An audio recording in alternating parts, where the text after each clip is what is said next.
मुअज़्ज़ज़ सामीन गिरामी कदर, खुतबा हज्जतुल विदा और हज के बाद रसूलुल्लाह सल्लल्लाहु अलैहि वसल्लम के पै दर पे जो खुतबात हैं ईद के दिन के, मिना के दिन के, उनके हवाले से चंद गुजारिशात को आपके सामने रख रहे थे। और रसूलुल्लाह सल्लल्लाहु अलैहि वसल्लम के उस खुतबे के चंद मुदरजात आपके सामने रखे कि किसी काले को किसी गोरे के ऊपर मुसावात के बारे में जो इस्लामी शरी असूल हैं, उस हवाले से गुज़िश्ता खुतबात में मुख्तसर आपके सामने तमाम बातें रख चुके हैं। रसूलुल्लाह सल्लल्लाहु अलैहि वसल्लम जब ये खुतबा दे रहे हैं तो फिर इस खुतबे के आखिर में अल्लाहुम्मा अशहद, ए अल्लाह तू गवाह रहना, बार बार सहाबा को अपनी बातों का गवाह बनाया कि मैंने दीन पूरा पहुंचा दिया। जी हाँ, अल्लाह तू भी गवाह रहना। फल युबल्लिग शाहिदुल गायब।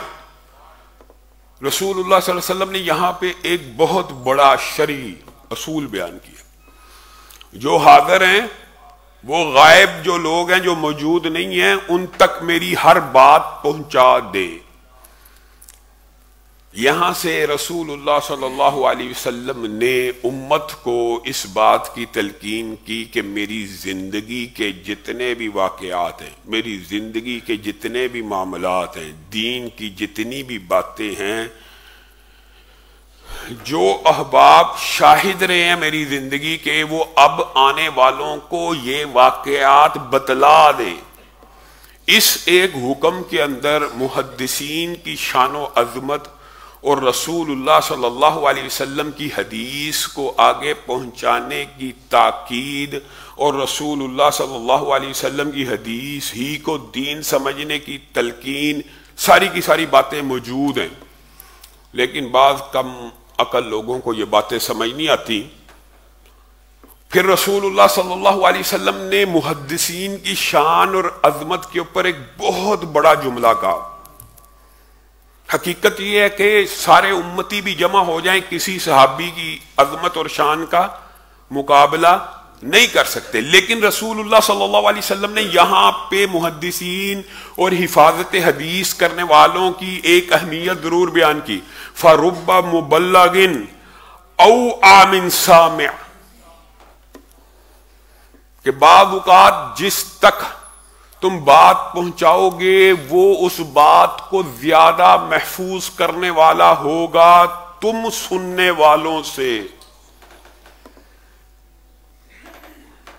पूरे का पूरा दीन आज अगर महफूज है तो मुहद्दिसीन की इस अजीम मेहनत की वजह से है। फरुब्बा मुबल्लगिन, के बाद औक़ात जिसके पास हदीस पहुंचेगी वो तुम से ज्यादा याद रखने वाला होगा और तुमसे ज्यादा उसकी हिफाजत करने वाला होगा और तुमसे ज्यादा बेहतर तरीके से पेश करने वाला होगा।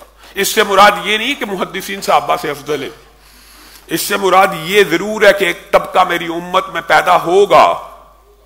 ऐ सहाबा, जब तुम मेरी बात सुन रहे हो तुम भी महफूज कर रहे हो, लेकिन इस बात को सिर्फ अपने सीनों तक ना महदूद रखना, बल्कि इस बात को आगे पहुंचा देना, क्योंकि आगे जिसके पास पहुंचने वाली है ये बात, वो तुम में से ज्यादा उसकी हिफाजत करने वाला हो सकता है।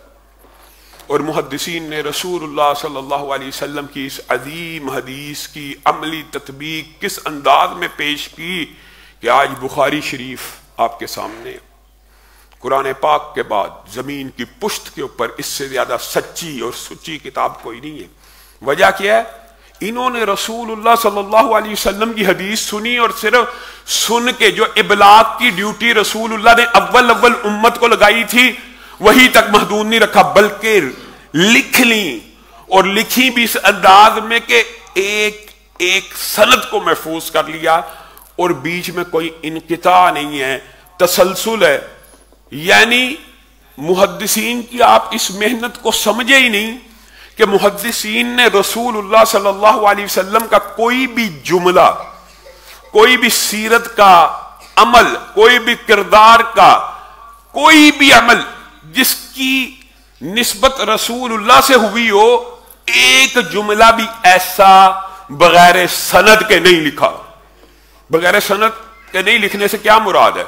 इससे मुराद ये है कि अगर उनको किसी शख्स ने कहा कि रसूलुल्लाह सल्लल्लाहु अलैहि वसल्लम ने ये कहा है, तो उन्होंने कहा भाई आपके पास इसकी क्या दलील है? उन्होंने कहा हमने अपने उस्ताद से सुना। भाई आपके उस्ताद का क्या नाम है? वो मजहूल हैं, मारूफ हैं, सच्चे हैं, झूठे हैं। मेरा उस्ताद वो है। भाई आपकी उससे मुलाकात भी साबित है या नहीं है? आप उससे मिले भी हैं या नहीं है? आपने उसकी शागिर्दी भी इख्तियार की है या नहीं है? कि सिर्फ हम असर ही हैं तो सिर्फ आप कह रहे हैं वो मेरा उस्ताद बन गया। मुहद्दिसीन ने इन असूलों के ऊपर हदीस को जमा किया और ये इतना बड़ा फन है। इंशाअल्लाह कभी मौका मिला तो ये जो तदवीन हदीस के अबवाब हैं ये आपके सामने रखे जाएंगे। और फिर ये भी समझ लीजिए, आपको ये भी मुगालता डाला जाता है कि ये इमाम बुखारी ने, इमाम मुस्लिम ने, ये मुहद्दिसीन 100 साल के बाद, 150 साल के बाद आए, इन्होंने तो लिख लिया। पहले मौजूद नहीं थी लिखी हुई, पहले भी लिखी हुई मौजूद भी थी, मुस्नद अबी हुरैरा भी थी, अब्दुल्ला इब्ने अमर का सहीफा भी था, सहीफा सादका भी मौजूद था। हर सहाबी जो रसूलुल्लाह सल्लल्लाहु अलैहि वसल्लम से जितनी हदीसें सुन चुका था उन्होंने उनको लिखा भी है।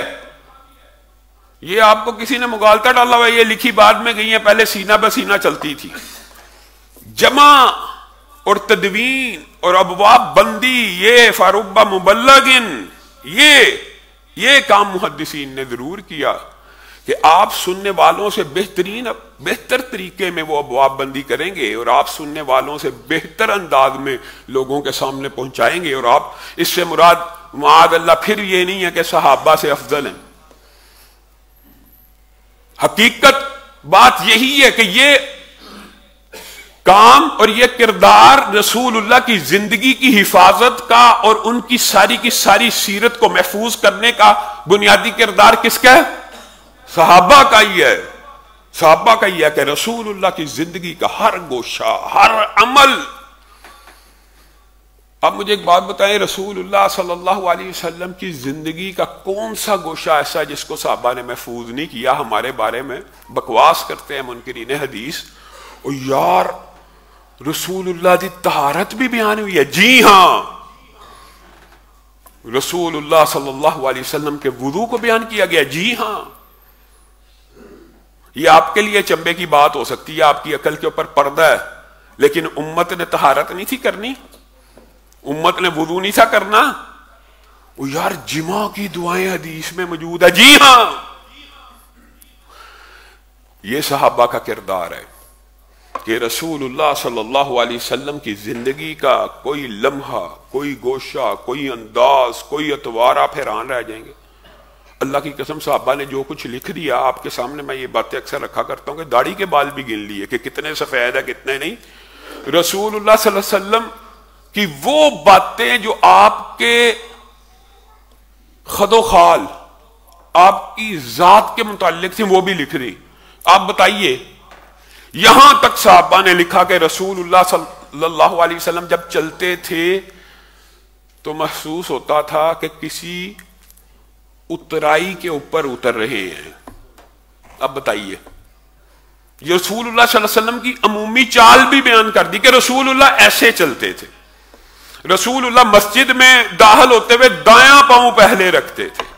रसूलुल्लाह सल्लल्लाहु अलैहि वसल्लम कंघी करते हुए, जूते पहनते हुए, हर चीज में सीधे हाथ से इब्तिदा किया करते थे। बताइए कोई गोशा जहां पे रसूलुल्लाह सल्लल्लाहु अलैहि वसल्लम की तवज्जो को बयान किया गया हो। उन सहाबा की अजमत पे हम कुर्बान ना जाएं कि रसूलुल्लाह सल्लल्लाहु अलैहि वसल्लम दुराने खुतबा ऐसे खड़े होके ऐसे ऐसे तकरीर नहीं थे करते, बल्कि जिसकी तरफ मुतवज्जे होते कदम को मोड़कर पूरे का पूरा जिस्म उसकी तरफ किया करते थे। और आज उलमा 1400 बरस बीत गए हैं, रसूलुल्लाह की इस सुन्नत को भी अपनाते नहीं अपनाते। सवाब नहीं है। रसूलुल्लाह सल्लल्लाहु अलैहि वसल्लम ने दोनों हाथों को बुलंद किया था। हदीस में आ गया रफ़े यदैन किया और साथ ये भी बयान कर दिया जो करेगा उसको कितनी नेकियां मिलेंगी। सुभान अल्लाह, अल्लाह का शुक्र है दीन फैल रहा है, 10 नेकियां भी मिले। तो रसूलुल्लाह सल्लल्लाहु अलैहि वसल्लम की सुन्नतों पे अमल करना, आप हैरान रह जाएंगे। ये जो बज़ाहिर आपको तारुज़ नजर आता है, बज़ाहिर आपको तारुद नजर आता है बात बातों में। एक साहबी ये बयान कर रहे हैं रसूलुल्लाह सल्लल्लाहु अलैहि वसल्लम बैठ के पानी पिया करते थे। दूसरे साहबी ने बयान किया मैंने रसूलुल्लाह सल्लल्लाहु अलैहि वसल्लम को खड़े होके पानी, यानी हर अंदाज भी नोट किया। बाद साहबा ने बैठे हुए देखा, हाँ इनकी तत्बीकात है। मुनकिरीन हदीस इस तरह की हदीसें जो आदात की है ना वो लेके आते हैं। देखें जी ये आपस में तारुद है, तारुद नहीं है, तेरी अकल में तारुद है। रसूलुल्लाह सल्लल्लाहु अलैहि वसल्लम ने जब मक्का की जिंदगी गुजारी तो वहां पे ये असूल याद रखिए, शरीयत का बहुत बड़ा असूल है। वहां पे क्या किया मक्का की जिंदगी में? ईसाइयों की और यहूदियों की मुवाफकत की है और मुशरिकों की मुखालफत की है। यानी मुशरिकीन मक्का जिन आदात के ऊपर थे, रसूलुल्लाह ने उन आदात के से नफरत और बेजारी का इजहार करके अहले किताब की आदात को अपनाया और बैठ के पानी पी लिया। लेकिन जब रसूलुल्लाह सल्लल्लाहु अलैहि वसल्लम मदीना चले गए, वहां यहूदी भी आबाद थे और बुग़्ज़ में शदीद थे। तो रसूलुल्लाह सल्लल्लाहु अलैहि वसल्लम ने वहां पे ईसाइयों और यहूदियों की भी मुखालफत कर दी और इस्लाम का मुनज़्ज़म और जामे निज़ाम जिंदगी का हो, सियासत का हो, मामलात का हो, मुआशरत का दे दिया। वहां पे रसूलुल्लाह सल्लल्लाहु अलैहि वसल्लम ने देखा कि ये तो बैठकर और टेबलों के ऊपर और इबादत की तरह खाना खाते हैं, इबादत समझ के, और गुफ्तगू भी नहीं करते दुराने खाना। ये जो हमारे मुआशरे में भी बच्चों खामोश हो जाओ, खामोशी से खाना खाओ, ये शरीयत नहीं है। रसूलुल्लाह सल्लल्लाहु अलैहि वसल्लम ने मदीने में आके अहले किताब की भी मुखालफत की और उनको इस अंदाज में खाते पीते देख के खड़े होके पानी को पिया। और सहाबा खुद बयान करते हैं हम रसूलुल्लाह की जिंदगी के अंदर चलते फिरते खा भी लिया करते थे और पी भी लिया। यानी दोनों अंदाज जो हैं, दोनों बातें मक्की जिंदगी की भी महफूज है और मदनी जिंदगी की भी महफूज है, और मुहद्दिसीन ने इनकी तत्बीकात भी कर दी है। ये तारुद नहीं है। अव्वल यही हुक्म था कि बैठ के पियो, बाद में रसूलुल्लाह सल्लल्लाहु अलैहि वसल्लम में खड़े होकर उसकी भी इजाजत दे दी। इसमें तारुद बज़ाहिर ये जो बात है ना, ये भी बात याद रखिए, बात आई है ज़िम्नी तौर पे तो ज़हन में कोई खलिश ना रह जाए। रसूलुल्लाह सल्लल्लाहु अलैहि वसल्लम ने हुक्म दिया है कि इस तरह जिस तरह यहूदी और ईसाई खाने के सामने बैठ के, बाल लोग कहते हैं देखो जी खत्म ये वो बाबी जान के हो जड़ी गल्ला करता। अल्लाह की कसम खाने के ऊपर इबादत की तरह इस अंदाज में बैठना ये यहूदियों का तर्ज अमल था। खत्म की सिर्फ मुखालफत की बात नहीं है। रसूलुल्लाह सल्लल्लाहु अलैहि वसल्लम ने कहा खाने और पीने के दरमियान बोला करो, गुफ्तगू किया करो, कोई मसला नहीं है।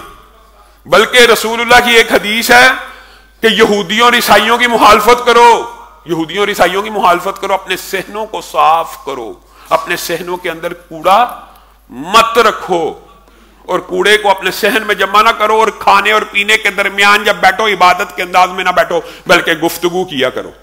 हाँ, बहुत सी बातें जो गलतुलाम है आज हमारे मुआशरे में भी, बच्चों को टेबलों के ऊपर खामोश बेटा खाना खाओ, ये इस्लाम का कल्चर नहीं है। और इसी तरह जिस तरह डस्टबिनों को अपने सहनों के अंदर रखना, यह भी यहूदियों और ईसाइयों का तर्ज अमल था। याद रखिए अपने सहन के अंदर, दिमनी बात आई है तो बता रहा हूं, अपने सहन के अंदर कूड़ेदान को रखना यह इस्लामी शरीयत के मुताबिक नहीं है। कहां रखना है? घर से बाहर, घर से बाहर, सहन से बाहर, अपने सहनों के अंदर। घर के अंदर सहन बने होते हैं। पुराने दौर में घर थे, चारों साइड पे घर होता था, दरमियान में सहन होता था, वो तो बहुत बड़ा कराहत वाली बात है। और अब स्टाइल तर्द तमीर मगरब से मुतासर होकर ये हो गया कि घर से बाहर निकलो, बाहर सहन और लॉन है, उन सहनों में भी कूड़ा नहीं रखना। यहूदियों और ईसाइयों की मुखालफत करनी है, कहां रखना है? गेट से बाहर रखना, कूड़ेदान आए उठा ले, घर के अंदर नहीं रखना। ये यहूदियों ईसाइयों की मुखालफतों के अंदाज रसूलुल्लाह सल्लल्लाहु अलैहि वसल्लम ने बयान किए। और ये जो है मुहद्दिसीन की अजमत के ऊपर बहुत बड़ी दलील और हदीस है, और इस हदीस को मुहद्दिसीन ने अमली तौर के ऊपर अपना के आज भी रसूलुल्लाह की किसी हदीस की कोई भी शख्स उठ के तहकीक करना चाहे, ये कितना बड़ा फन है, आज भी तो वो तहकीक कर सकता है। कैसे? लोग हैरान होते हैं, वो कैसे? वो इस तरह के मुहद्दिसीन ने जिस बंदे से हदीस ली है या रुवाते हदीस दुनिया में जितने भी हैं, अल्लाह अकबर, आप हैरान रह जाएंगे कि एक हदीस रसूलुल्लाह तक पहुंचने के दरमियान अगर 5 बंदों की का जिक्र है कि उसने उससे सुना, उसने उससे सुना, उसने उससे सुना, इन 5 के 5 बंदों की हालाते जिंदगी, इनके आदात, इनके अतवार और इनके बारे में इनके हम असर उलमा की राय भी किताबों में मौजूद है। आज भी कोई शख्स उठे और कहे कि फलां मुहद्दिस ने इस रावी के बारे में यह बात कही है कि यह कभी कभी झूठ बोल देता था, और चाहे 1400 साल से किसी की नजर इस बात पे ना पड़ी हो, तो आज भी उसकी तहकीक को वैलिड माना जाएगा और कहा जाएगा कि इसकी सनद में ज़ोफ पैदा हो गया। आज भी बताइए, जिस दीन में रसूलुल्लाह सल्लल्लाहु अलैहि वसल्लम की हालाते जिंदगी और दीन को महफूज करने का इतना उम्दा इंतजाम किया गया हो कि 5 लाख के करीब रावियाने हदीस की पूरी जिंदगी को ज़ेरे कलम लाके महफूज कर दिया गया हो, उस नबी की बात महफूज नहीं है मुनकिरीन हदीस के नज़दीक। जिसकी बात बयान करने वाले रावियों की जिंदगी को भी महफूज कर लिया गया, ये ऐसे बदबख्त है, उनके नजदीक उस नबी की बात महफूज नहीं है। कुरान तो महफूज है, नबी की जिंदगी महफूज नहीं है। जिस नबी की जिंदगी की पैरवी की अल्लाह रब्बुल इज्जत कुरान पाक में 1 नहीं 2 नहीं 10 नहीं 700 के करीब मकामात पे हुक्म दे रहा है, उसका खुलासा यह है कि रसूलुल्लाह की जिंदगी तेरे लिए बेहतरीन नमूना है, और मुनकिरीन हदीस के नजदीक वो नमूना ही महफूज नहीं है। यहां पे रावियाने हदीस की जिंदगी महफूज है। अगर किसी हदीस के अंदर आज का कोई तालिब इल्म उठे, ये अब्दुल्ला नामी शख्स जो है, इसके मुझे हालाते जिंदगी चाहिए, अगर उसके हालाते जिंदगी मौजूद ना हो, इस रावी को मजहूल कहा जाएगा, यह हदीस भी ज़ईफ हो जाएगी। आपने हदीस के फाने को क्या समझा है? क्या अल्लाह ताला ने वैसे ही कह दिया था, सुम्मा इन्ना अलैना बयाना, यह कुरान पाक मैंने नाजिल किया, मैं इसकी हिफाजत करूंगा और इसके बयान को भी आप लोगों के सामने रखूंगा। फैज़ा क़रअनाहु फत्तबि कुरआना सुम्मा इन्ना अलैना बयान।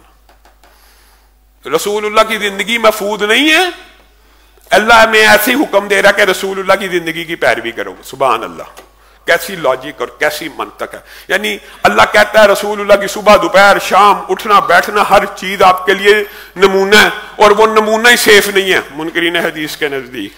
बेड़ा ही गर्क कर दिया। मुहद्दिसीन की सारी कुर्बानियों के ऊपर पानी फेरने के और दीन के ऊपर, दीन रसूलुल्लाह की हदीस का नाम है। कोई दुनिया का शख्स उठ के ये नहीं कह सकता ये अल्लाह की किताब है, कोई शख्स ये दावा नहीं कर सकता ये अल्लाह की किताब है बगैर हदीस के। रसूलुल्लाह ने कहा है तो अल्लाह की किताब है, उसके अलावा कोई सनद मौजूद नहीं है, क्योंकि ये मेरे और आपके ऊपर नाजिल ही नहीं हुआ बराह रास्त। किसके ऊपर नाजिल हुआ था? रसूलुल्लाह ने कहा सूरत फातिहा कुरान का हिस्सा, तो मानना है। आम फहम बात है अक्सर आपके सामने कि रसूलुल्लाह की मुनकरीन हदीस की अकल के ऊपर भी कैसा पर्दा है कि रसूलुल्लाह की ये बात तो मान ली कि इकरा पहली वही है लेकिन रखी आहर में जाएगी। रसूलुल्लाह कुरान के बारे में जितनी भी हजारों फरामीन इस कुरान की जमा और तदवीन के बारे में है, सूरत फातिहा को यहां रखना, बकरा को, आले इमरान को, ये आयत, ये आयत, ये आयत, वो सारी हदीसें सही थी। यानी रसूलुल्लाह माअल्लाह सिर्फ रसूलुल्लाह ने कुरान के बारे में सच बोला था, बाकी बातें नहीं थी सही। ये क्या, ये फलसफा कहां से आया? ये गांधी साहब का फलसफा जो चकड़ालवी और परिवेदियों से मुतस्सर हो के आज लोगों के सामने इस बात को रखना चाहते हैं कि रसूलुल्लाह सल्लल्लाहु अलैहि वसल्लम की जिंदगी के 2 पहलू थे। क्या जी? एक रसूलुल्लाह सल्लल्लाहु अलैहि वसल्लम की जिंदगी मोहम्मद बिन अब्दुल्लाह है और एक रसूलुल्लाह की जिंदगी मोहम्मद रसूलुल्लाह है। कौन फैसला करेगा कि ये अमल रसूलुल्लाह ने बशरी तकादे के मुताबिक किया और ये नबवी तकादे? गामदी फैसला करेगा, गामदी फैसला करेगा। रसूलुल्लाह ने जी दाढ़ी रखी थी आदात की वजह से, आदत थी अरबों की तो दाढ़ी रख ली। अल्लाह के बंदो, रसूलुल्लाह सल्लल्लाहु अलैहि वसल्लम के ऊपर अल्लाह रब्बुल इज्जत का चेक एंड बैलेंस मौजूद था। जिस तरह रसूलुल्लाह के सामने नबी का यह मकाम होता है कि कोई भी गलत बात हो तो नबी उसको टोक देता है, रोक देता है, और अगर नबी के सामने कोई अमल हो जाए तो उस अमल को क्या कहते हैं? हदीस तकरीरी। वो भी दीन और शरीयत बन जाता है। कायनात की वाहिद शख्सियत है जिसकी खामोशी भी दीन है, खामोशी भी दीन है। कि खामोश हो, सामने कोई अमल हो जाए, वो भी दीन बन जाता है।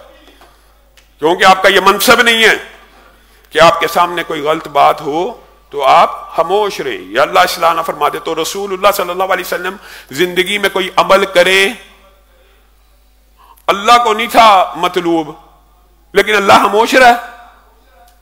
जब जिब्रील भी आते थे, वो कहां गई है मुनकरीन हदीस की अकल? यानी अल्लाह रब्बुल इज्जत खामोश रहे। यह मतलूब नहीं था, दाढ़ी मतलूब नहीं थी, शलवार टहनों से ऊपर होना मतलूब नहीं था। ये आदतें हैं, ये रसूलुल्लाह की कल्चर था। ऐसा बदबख्त आदमी है, यकीन कीजिए, जो दीन का हुलिया इस बंदे ने मुआशरे में पेश किया है, बंदा हैरान रह जाता। और ये पर्दा भी कौन सा? ये पर्दा तो वही होता है जो नजर का हो, जो इखलाक का हो। जिस मुआशरे में जो लिबास राइज है वही पर्दा है, वही पर्दा है। औरत से मुसाफा भी कर लिया जाए, रसूलुल्लाह नहीं थे करते, लेकिन आप कर लें, कोई मसला नहीं। रसूलुल्लाह ने तो मना किया है, कुत्ता पालें, आप पाल लें, कुत्ता और बिल्ली एक जैसे हैं, मौसीकी भी सुन लें। यह दीन का हुलिया बिगाड़ने के मुतरादिफ है। रसूलुल्लाह सल्लल्लाहु अलैहि वसल्लम यहाँ पे मुहद्दिसीन की शान व अजमत को बयान करके फिर एक जुमला कहते हैं, और मेरे दुनिया से चले जाने के बाद एक दूसरे की गर्दनें ना काटना शुरू हो जाना। रसूलुल्लाह सल्लल्लाहु अलैहि वसल्लम को ने बहुत ज्यादा सहाबा को और उम्मत को आपस की जंगों के हवाले से तलकीन की है, क्योंकि रसूलुल्लाह सल्लल्लाहु अलैहि वसल्लम को यह खबर दे दी गई थी कि आपकी उम्मत नमाजें भी पढ़ेगी, दीन के मुख्तलिफ अराकीन के ऊपर भी अमल करेगी, लेकिन आपस में लड़ते झगड़ते रहेंगे। तो रसूलुल्लाह सल्लल्लाहु अलैहि वसल्लम बार बार तलकीन कर रहे हैं कि एक दूसरे की गर्दनें काट के काफिर ना बन जाना। वैसे अपने आप को मुसलमान समझते रहो। खारजियों की बातें रसूलुल्लाह सल्लल्लाहु अलैहि वसल्लम ने बतलाई कि इनको मुसलमानों का खून ज्यादा मरगूब और महबूब होगा कुफार की निस्बत। काफिरों से जंग लड़ने की कोशिश और सही और तगोदो नहीं करेंगे, मुसलमान के खून के प्यासे होंगे, मुसलमानों के पीछे लठ लेके पड़े रहेंगे और कुफार के साथ खुशगप्पियों में और कुफार के साथ दोस्तियों की पींगे बढ़ाने में इनको मजा आएगा। तो रसूलुल्लाह सल्लल्लाहु अलैहि वसल्लम जुज़वी तौर पे ज़िमनी अहकामात को भी बयान कर रहे हैं। जब रसूलुल्लाह सल्लल्लाहु अलैहि वसल्लम ने खुतबा दे दिया, कंकर मार लिए, तो रसूलुल्लाह सल्लल्लाहु अलैहि वसल्लम ने 100 ऊंटों की कुर्बानी का हुक्म दिया। 100 ऊंटों की, 100 जानवरों को कुर्बान करने का ऑर्डर किया। रसूलुल्लाह सल्लल्लाहु अलैहि वसल्लम की जिंदगी का ये जो पहलू है, यह भी बड़ा हैरत अंगेज है, और बारहा आपके सामने रख चुका हूं कि रसूलुल्लाह सल्लल्लाहु अलैहि वसल्लम ने गुर्बत को इख्तियार किए, इख्तियार की है, इख्तियारी थी। लोग समझते हैं कि रसूलुल्लाह सल्लल्लाहु अलैहि वसल्लम के पास शायद माल नहीं था या माल आया ही नहीं। रसूलुल्लाह तो अमीर थे, रसूलुल्लाह तो सिपा सलार थे, रसूलुल्लाह सल्लल्लाहु अलैहि वसल्लम तो नबी थे, रसूलुल्लाह ही रियासत के पहले हाकिम थे, तो सारा माल आता ही रसूलुल्लाह के पास था। ये तसव्वुर करना कि रसूलुल्लाह सल्लल्लाहु अलैहि वसल्लम शायद तिजारत की वजह से और इन अमूर में काम न करने की वजह से गरीब थे, ये बात दुरुस्त नहीं है। रसूलुल्लाह सल्लल्लाहु अलैहि वसल्लम के पास अरबों खरबों भी आया तो रसूलुल्लाह सल्लल्लाहु अलैहि वसल्लम ने इस दीन और इस उम्मत के ऊपर लगा दिया।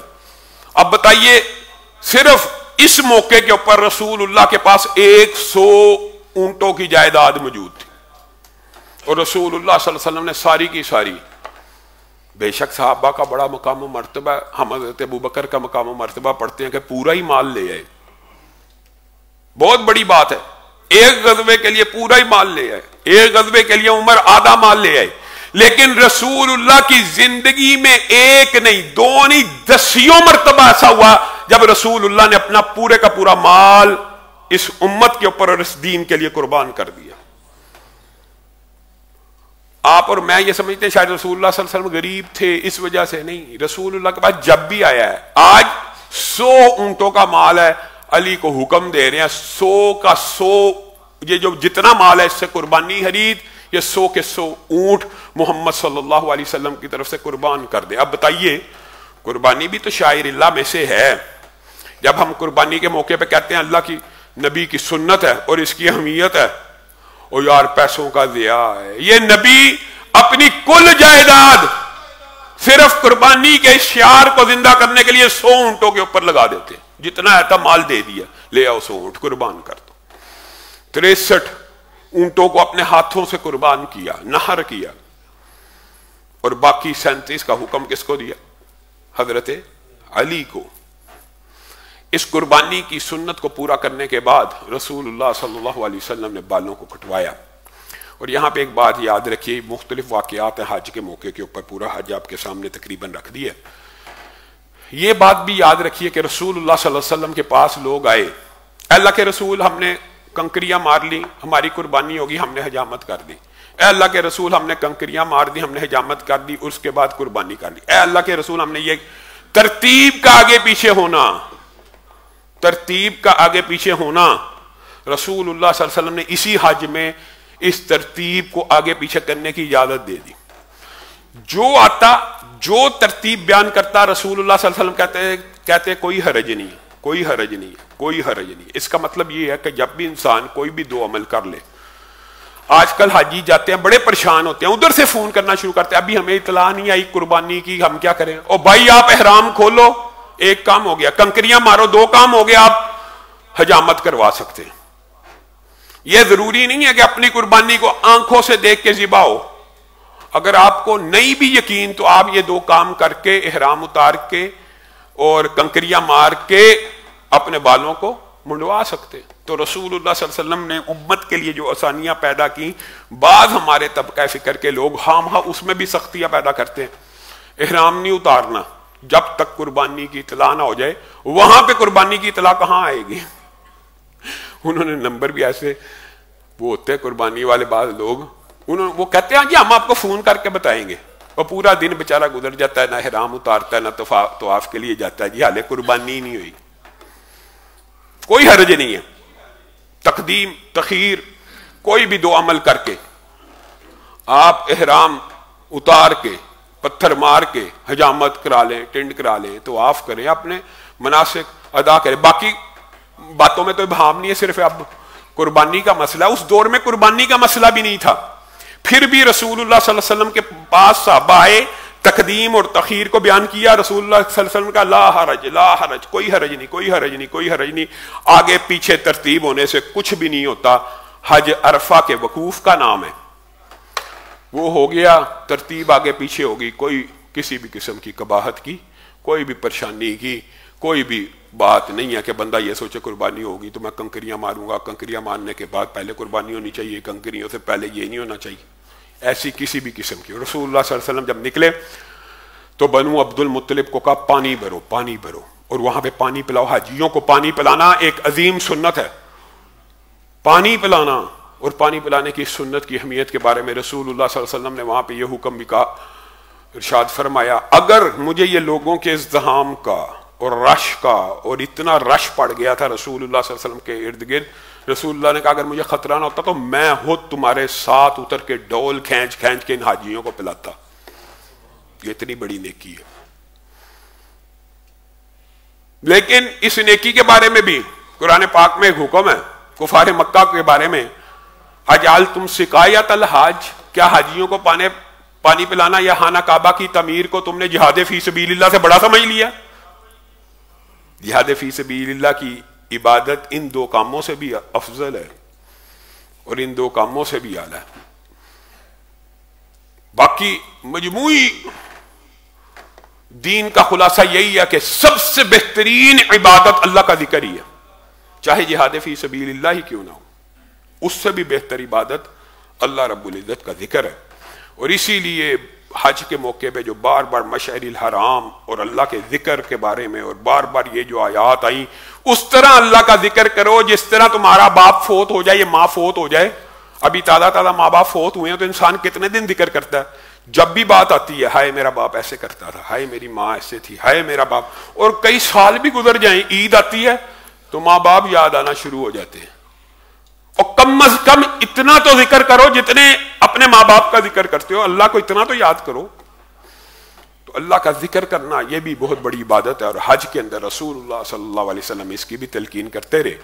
और रसूलुल्लाह सल्लल्लाहु अलैहि वसल्लम यहाँ पे हाजियों को पानी पिला के जब वापस पहुंचे तो इस बात से इंशाअल्लाह अगले खुतबे का आगाज करेंगे। ख्वाहिश तो ये थी कि आज ही वो मारकतुल आरा मसला, जिसके बारे में अहले हदीस को, जो बंदियों को, अहले सुन्नत को ताना दिया जाता है कि गदीर हुम का वाकया बयान नहीं करते, ये अभी गदीर हुम नहीं बयान करते हज़रत अली के बारे में।